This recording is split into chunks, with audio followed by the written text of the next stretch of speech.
Get your trash and get the hell out of my harbor office. You are officially fired, my CO Julian Vance screamed, slamming his fist onto the desk. I calmly stood up, took my license, and walked out. Julian smiled, unaware he had just triggered his own downfall.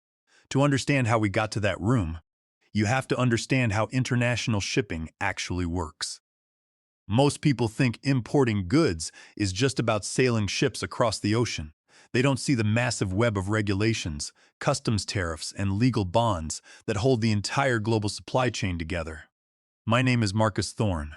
I'm a senior customs broker and licensed import compliance officer. For 12 years, I was the only reason Vance Global Logistics, or VGL, could move a single container through the Port of Savannah. I spent my days in a cramped office overlooking the shipping terminals, surrounded by ocean bills of lading, commercial invoices, and packing lists.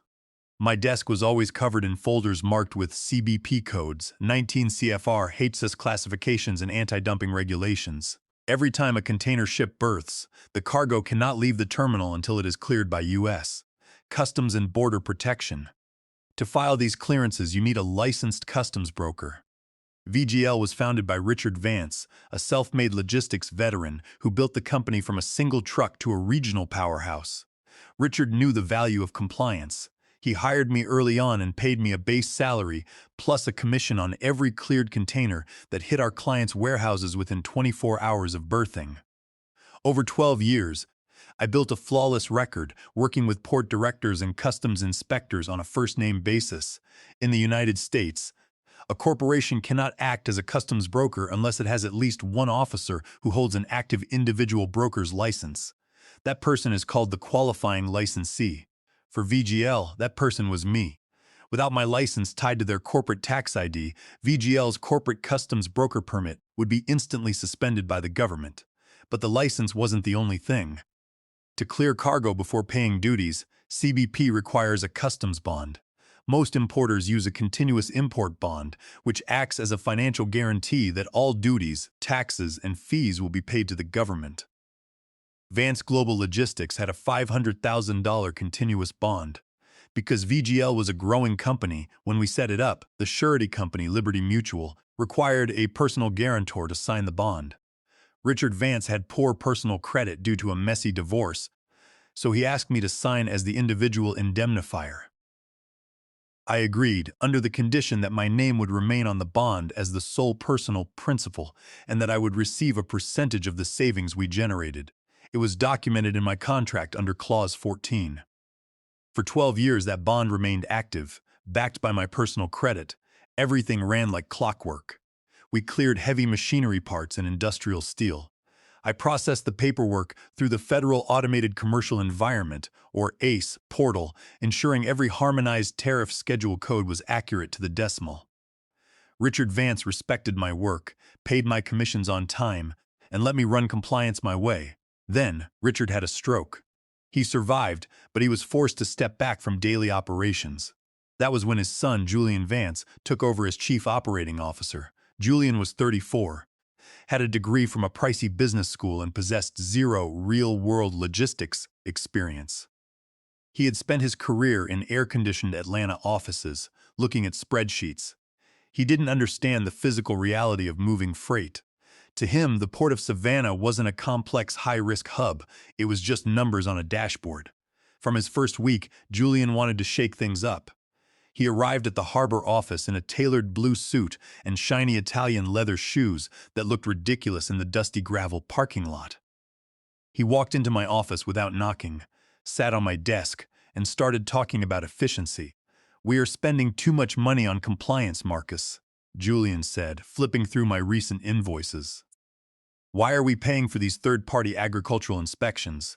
And why are your commission rates so high?" I looked up from my monitor. "We pay for agricultural inspections because USDA requires them for wood packaging materials, Julian," I said, keeping my voice even.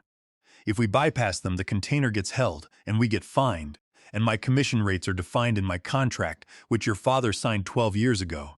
Julian smirked, a condescending expression that made my jaw clench. "Well, my father was running a mom-and-pop shop, Marcus. We are scaling up. I'm looking at our overhead, and compliance is a bottleneck. We need to speed things up." I want containers moving out of the yard within 6 hours of berthing. No excuses. That's not how the port works, Julian, I replied. The customs officers have their own schedules. If they flag a container for intensive examination, we wait. If we try to push them, they hold the entire shipment for a week. Julian wanted speed and cost reduction. He started questioning every filing fee and classification decision. He wanted me to misclassify high-tariff steel parts under lower-tariff categories to save on duties. I refused, pointing out that misclassification constitutes civil fraud under Section 592 of the Tariff Act of 1930, carrying penalties up to the domestic value of the merchandise. Julian sneered that other firms bypassed these rules to save millions, but I warned him they also got fined into bankruptcy. Julian just waved his hand dismissively, convinced my compliance was laziness. He began plotting to sideline me, looking for an opportunity to cut my pay or replace me. I could feel the tension building. Julian started hiring junior coordinators, young grads who didn't know the difference between an ocean freight bill and a dock receipt. He wanted them to learn my job so he could make me redundant. I watched them fumbling through simple entry filings, correcting their mistakes before the federal system flagged them. Every morning, I logged into my terminal, checked the vessel arrival schedules, and prepared the CBP Form 3461s and 7501s. I kept my head down, did my work, and documented every single interaction with Julian. I saved every email where he asked me to bend the rules, every text message where he complained about the speed of clearance, and every draft invoice where he tried to underpay my commission. I knew a storm was coming, but I also knew I held the keys to the entire house. As long as my license was the qualifying document for VGL, and as long as my credit was backing their $500,000 bond, Julian was playing a game he couldn't win. He just didn't know it yet. The crisis began on a hot Tuesday in mid-July. The MV Oceanus, a massive Panamax container vessel, was carrying 40 containers of specialized drivetrain parts for Titan Heavy Industries. This contract was worth millions, and VGL faced a strict delivery deadline.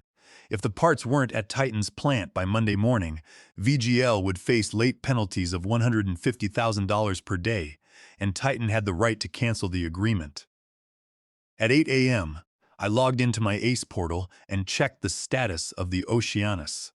The vessel had cleared the channel and was berthing at Garden City Terminal, but when I refreshed the CBP manifest page, a red warning flashed next to the master bill of lading, a CBP agricultural intensive exam. Hold on container number TRKU 88492202. This container held heavy drivetrain parts packed on raw wood pallets from a new supplier in Vietnam. The phytosanitary certificate was missing an official stamp, and CBP's agricultural unit wanted to verify that the wood packaging didn't contain wood-boring pests. Under port rules, the hold on that single container locked the entire entry. None of the 40 containers could be released until the inspectors cleared the flagged unit. 10 minutes later, Julian stood in my office, red-faced, holding a printout of the vessel's docking report. "Marcus, why aren't these containers cleared?" he demanded, slamming the paper onto my desk. "The Port Authority says the terminal gate won't release our haulers.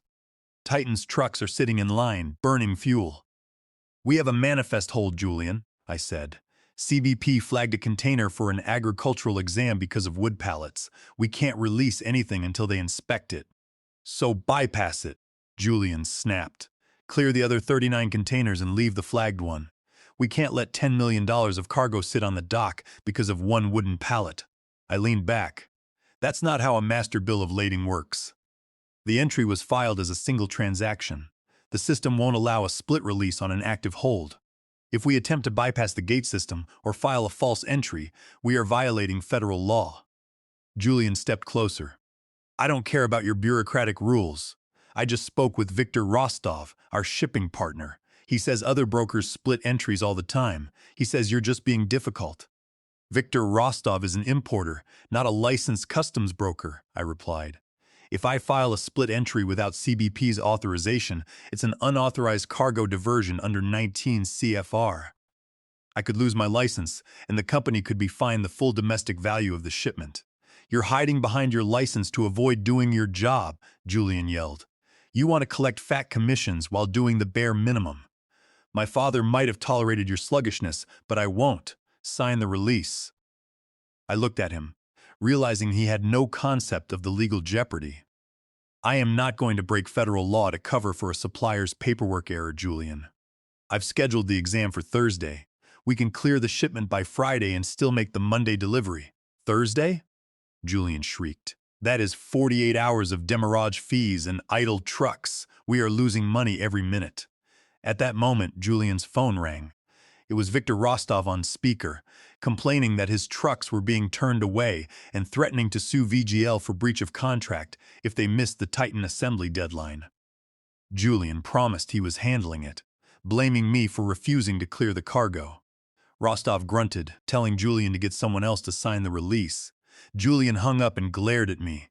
You heard him. You are costing us our biggest contract. I'm not going to let a stubborn employee drag this company down. I stood up, my chair scraping against the linoleum. I am not a stubborn employee, Julian. I am the qualifying license broker for this corporation. Without my signature, VGL cannot file customs entries. If you want to bypass the law, find another licensed broker who is willing to risk prison for you. Julian's face went from red to purple. This was the moment he had been waiting for, the excuse to assert his absolute authority. Get your trash and get the hell out of my harbor office, Marcus. You are officially fired, he screamed, slamming his fist onto my desk, sending a stack of invoices sliding onto the floor. I stood perfectly still. Outside, the distant beep of container cranes echoed through the glass. I looked down at the papers on the floor, then back at Julian. Understood, I said softly. I opened my desk drawer, pulled out a cardboard box, and began packing. I gathered my reference books, my coffee mug, and my family photos. Finally, I reached up and carefully took down my framed individual customs broker license from the wall. Julian watched me, a smug smile slowly replacing his anger. And don't think you're getting your commissions for this month, Marcus, he sneered. We are withholding your $120,000 in accrued payouts to cover the demurrage fees and contract penalties your delay is causing. I didn't argue. I didn't beg. I knew the law, and I knew what my contract said. I placed my license on top of my files in the box, lifted the box in my arms, and walked past him. Enjoy the port, Julian, I said as I stepped out the door. I walked down the hallway, through the glass lobby, and out into the heavy Savannah humidity. As the office doors slid shut behind me, I felt a strange sense of relief. I loaded the box into the trunk of my sedan, started the engine, and drove away from the terminal. I had spent 12 years building VGL's compliance infrastructure. Now I was going to watch Julian try to run it without the key. I drove home with the windows down, letting the warm coastal air clear the smell of Julian's expensive cologne and cheap panic out of my head. I lived in a quiet neighborhood on the outskirts of Savannah, in a house with a small backyard and a study that I had converted into a home office. I carried my cardboard box inside, set it on my desk, and sat down in my leather chair. I poured myself a cup of black coffee and stared at the framed customs broker license leaning against the wall. It was a simple piece of paper with an official gold seal, but it represented 12 years of late-night study, grueling exams, and flawless compliance work. It was also the oxygen tank that kept Vance Global Logistics breathing. I pulled my employment contract out of the box. I flipped to page 12, locating clause 14. The language was clear, drafted by a lawyer who knew exactly how to protect his client's interests. I was the client. The clause stated that my individual license was the sole qualifying credential for VGL's corporate customs broker permit under 19 CFR Section 111. It also stated that my personal credit and indemnity backed VGL's $500,000 continuous import bond. The critical sentence read, "The employee reserves the right to withdraw his license association and personal indemnity upon termination of employment with written notice to the employer and U.S. Customs and Border Protection, effective immediately upon receipt." Julian had fired me. He had also threatened to withhold my accrued commissions. He had violated the contract, and in doing so, he had handed me the scissors to cut VGL's lifeline. I turned on my dual monitors and got to work. First, I logged into the secure portal of Liberty Mutual Surety, the company that issued VGL's continuous import bond under CBP bond number 88C002931. This bond was a financial contract guaranteeing that VGL would pay all import duties to the government. Because Richard Vance had poor credit, Liberty Mutual had required my signature as the individual indemnifier. If VGL defaulted on duties, the surety company could come after my personal assets. I navigated to the bond management screen, selected the active VGL bond, and clicked the option to withdraw personal indemnity. I uploaded a scanned copy of my termination notice, signed the electronic form using my encrypted digital signature, and submitted it. Within seconds, the portal generated a confirmation number, LibSir 99201. Liberty Mutual's system automatically flagged the bond as indemnity withdrawn, pending CBP cancellation. Under federal regulations, this started a countdown. The bond was legally void for any new customs transactions. Next, I logged into the Federal Automated Commercial Environment, or ACE, portal. This is the central database through which all U.S. imports are cleared. I used my secure login credentials to access the Broker License Management Interface. Under 19 CFR Section 111131, a licensed customs broker must notify CBP immediately when they disassociate from a licensed corporation. I pulled up CBP Form 3124, filled out the fields, and entered my broker license number. I specified that, as of 2 p.m. today, my individual license was no longer associated with Vance Global Logistics and that I was withdrawing my status as the corporation's qualifying licensee. I submitted the form electronically to the port director of the Port of Savannah. The impact of this submission was immediate and automated. Without a qualifying licensed broker, VGL's corporate customs broker permit was instantly suspended. The ACE system would automatically reject any customs entries submitted under VGL's corporate ID. Finally, I had to deal with the Automated Broker Interface, or ABI. VGL's proprietary software used an API connection to transmit customs clearance data to the ACE portal under my personal broker credentials. I opened my software settings, accessed the API key management screen, and revoked the security tokens. I changed my passwords, activated two-factor authentication, and shut down the data feed. VGL's shipping software was now completely cut off from the federal database. They couldn't even transmit a draft declaration, let alone clear a shipment. To complete the process, I drafted a formal notification letter. I addressed it to Richard Vance, Julian Vance, the port director of Savannah, and the CBP district office. Please be advised, I wrote, that effective immediately, I have revoked my status as the qualifying licensee for Vance Global Logistics. Furthermore, I have terminated my personal indemnity for CBP bond number 88C002931. Any customs entries filed using my broker ID or credentials after this date are unauthorized. I printed 3 copies, signed them, and sent them via certified mail with return receipt requested. I also emailed PDF copies to Julian and Richard's personal accounts. I leaned back in my chair and took a sip of my coffee. It was 3:30 p.m. At this exact moment, Julian was probably sitting in his air-conditioned office, gloating about how he had finally gotten rid of the old, slow compliance guy. He was probably talking to Victor Rostov, planning how they would bypass the regulations and move their 40 containers of drivetrain parts off the dock. They had no idea that they were driving a freight train toward a brick wall. Without a valid import bond, CBP would not release a single container. Without a qualifying broker, VGL could not file any paperwork. The port cranes would unload the containers from the MV Oceanus, but they would sit on the concrete docks of Garden City Terminal, locked in a legal purgatory. And every day those containers sat there, VGL would accrue thousands of dollars in demurrage fees, while Titan Heavy Industries grew more furious by the hour. I picked up the framed license, wiped a speck of dust off the glass, and placed it neatly on the shelf above my desk. I had spent 12 years keeping VGL out of trouble. Now all I had to do was sit back, relax, and let the law do its job. By Thursday morning, the silence of my phone was broken. I woke up early, made a pot of fresh coffee, and sat on my back porch. It was going to be a hot day. I knew the MV Oceanus had docked at 4 a.m. at Garden City Terminal. The port cranes would have finished unloading VGL's 40 containers of drivetrain parts by 7:30 a.m. At 8:15 a.m., my phone buzzed on the wooden table. It was an email notification from the Port of Savannah's automated tracking system. Because my email was still linked to the master bill of lading as the notifications contact, I received the automated gate updates. He blocked.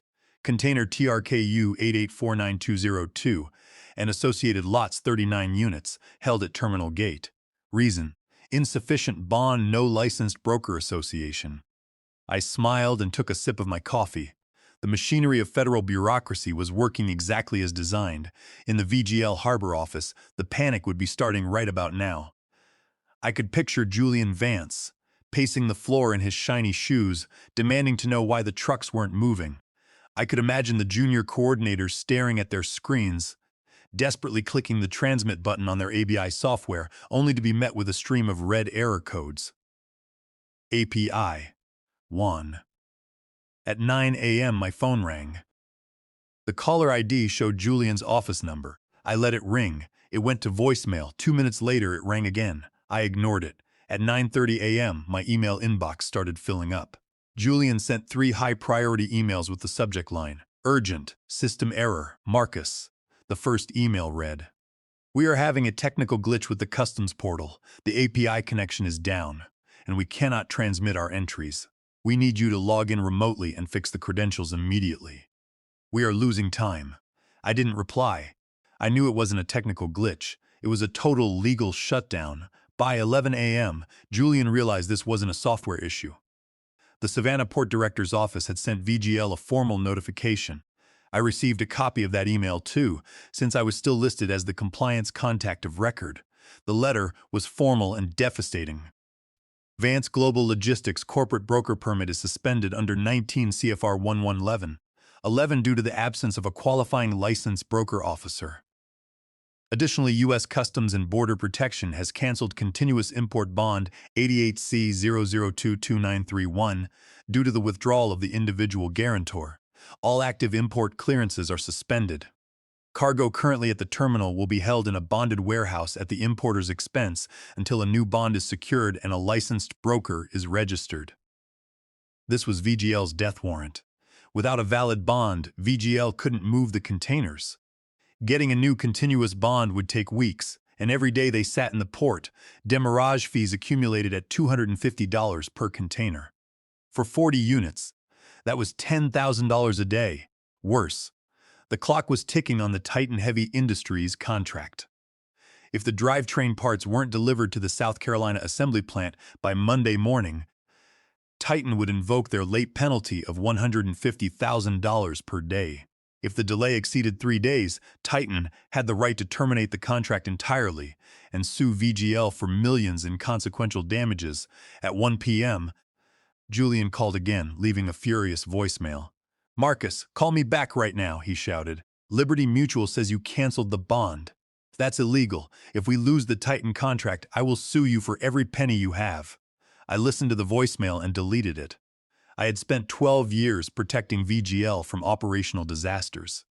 Now Julian was discovering what happened when the shield was gone. By Friday morning, the tone of the voicemails had changed completely. The anger was gone, replaced by pure, unadulterated panic.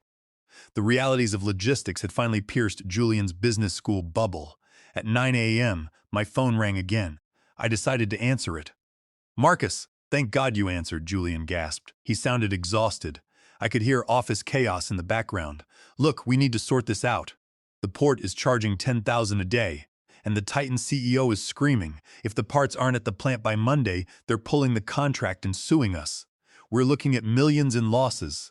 "I know," I said, keeping my voice calm and steady. "So how do we fix this?" Julian pleaded, his voice cracking.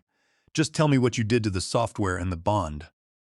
I'll pay you a consulting fee. I'll pay you $20,000 right now to clear this shipment. Just log in and sign the release." I took a slow breath. "I can't do that, Julian. Signing a release for VGL without being an officer of the company is a federal crime, and as of Tuesday afternoon, I am no longer your qualifying broker." "We can rehire you," Julian said quickly. "I'll double your salary. Just come back. We need this cleared today. Please, Marcus, name your price." "I don't negotiate with employees, Julian," I said. "If Vance Global Logistics wants to survive the weekend, have your father call me. He's the owner of the company. You're just a COO who doesn't know his own limitations.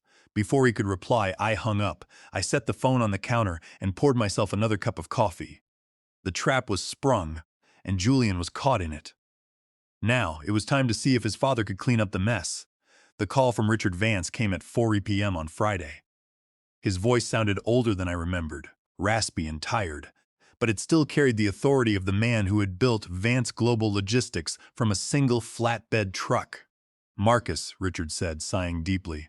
I'm sorry for how Julian treated you. The boy is a fool. He thought a business school degree made him smarter than 12 years of port experience.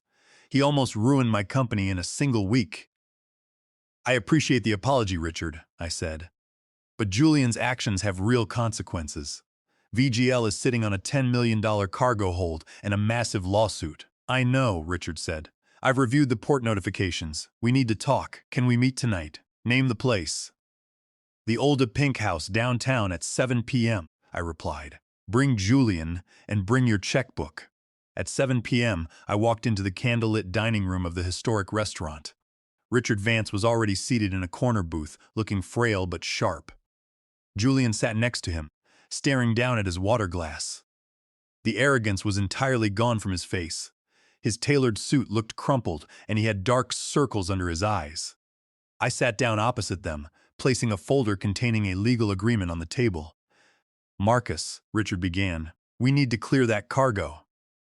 Titan is threatening to cancel the contract by Monday noon. They've already drafted the lawsuit for $2 million in damages. We will be bankrupt if this ship doesn't clear." "I know the timeline, Richard," I said. I pushed the folder across the white tablecloth. "These are my terms to resolve this crisis. They are non-negotiable." Richard opened the folder and read the document. Julian tried to lean in to look, but his father pushed him back with a sharp gesture. "Let me summarize," I said. "First, Vance Global Logistics will pay me the $120,000 in accrued commissions that Julian tried to withhold. That money was earned, and withholding it was a breach of contract." Julian opened his mouth to speak, but Richard cut him off with a glare.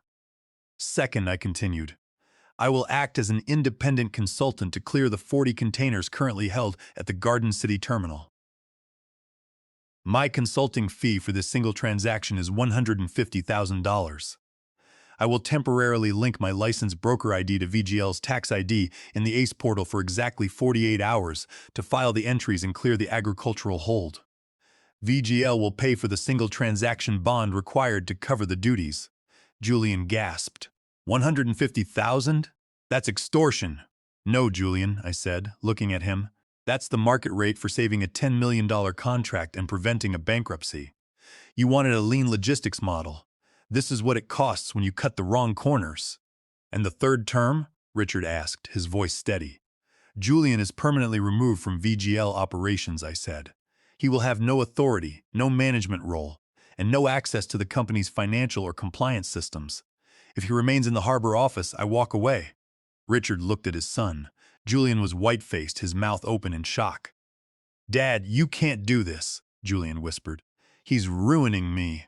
"You ruined yourself, Julian," Richard said, his voice cold. "You thought you could treat a licensed professional like a dock worker. You thought compliance was just paperwork." Richard looked back at me.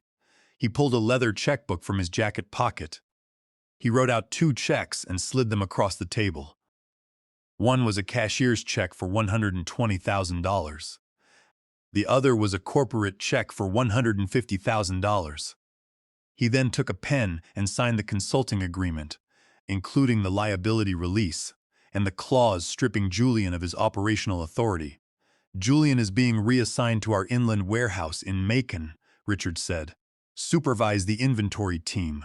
He won't be near a port or a customs portal again." I picked up the checks, inspected them, and placed them in my pocket.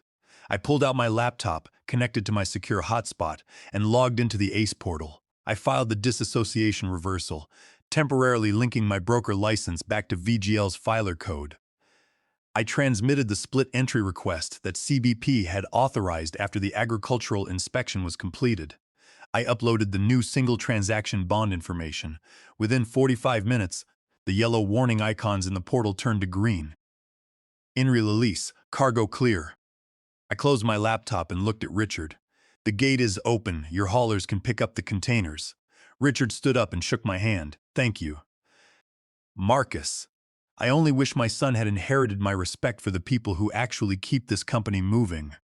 Julian didn't look up as I walked out of the restaurant into the cool Savannah night. On Monday morning, the drivetrain parts were delivered to Titan's assembly plant 6 hours before the deadline. The contract was saved, but VGL was a changed company. Julian was sent to the warehouse in Macon, sorting wooden pallets in the heat, far away from any executive decisions. I used the $270,000 to rent a beautiful brick office overlooking the Savannah River and launch Thorne Compliance Group. Today, I have 5 major import clients, including 2 of VGL's former accounts who preferred to work with a reliable broker rather than a dysfunctional family business. VGL had to hire an external compliance firm to replace me, paying triple to my old rate for half the speed. Sometimes, when the afternoon sun hits the river, I stand by my window and watch the massive container ships glide toward the ocean. I think of Julian, sweating in a warehouse in Macon, and I smile. In this business, you can cut costs, and you can cut corners. But if you cut the person who holds the key, you'll find out very quickly just how expensive ignorance can be.